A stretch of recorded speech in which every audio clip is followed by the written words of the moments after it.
In Edwardian England, Howard's End tells the intertwined story of three families: the intellectual and idealistic Schlegels, the wealthy and conservative Wilcoxes, and the struggling lower-class Basts. At its heart lies the titular country house, Howard's End, symbolizing connection, heritage, and the intersection of lives and values. The story begins with Margaret and Helen Schlegel, cultured siblings who cherish art, conversation, and progressive ideals. Helen visits the Wilcox family at their home, Howard's End, and briefly becomes infatuated with Paul Wilcox, the younger son.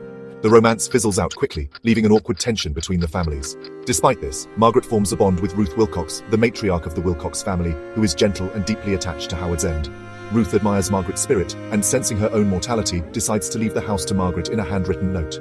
However, when Ruth dies, her family disregards her wish, keeping Margaret unaware of the inheritance. The Schlegels and Wilcoxes continue to cross paths, particularly as the Schlegels face losing their London home. Margaret develops an unexpected friendship with Henry Wilcox, the practical and wealthy patriarch of the Wilcox family. Their bond deepens, and despite their contrasting values, Henry proposes to Margaret.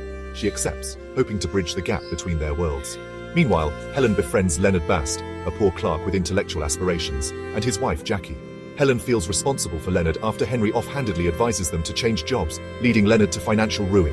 Her idealism clashes with the Wilcox pragmatism, especially when she learns of Henry's past affair with Jackie, which left her destitute.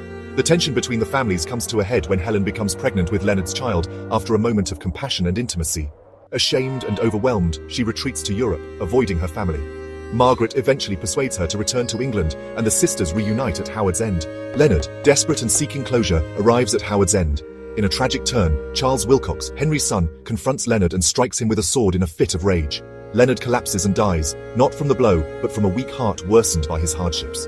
Charles is arrested, and the Wilcox family's reputation is tarnished. In the aftermath, Henry is humbled by the tragedy, and Margaret convinces him to give Howard's End to her and Helen.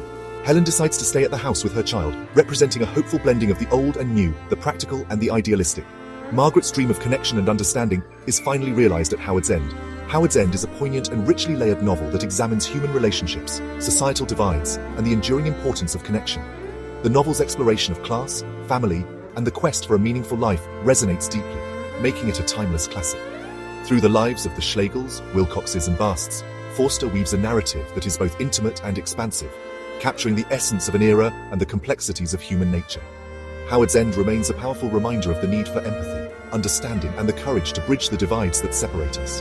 It is a testament to the enduring power of connection and the human spirit's resilience in the face of adversity. Howard's End is not just a story of a house, but a story of the people who inhabit it and the lives they touch. It is a novel that continues to inspire and move readers, reminding us of the timeless importance of love, compassion, and the ties that bind us together. Howard's End is a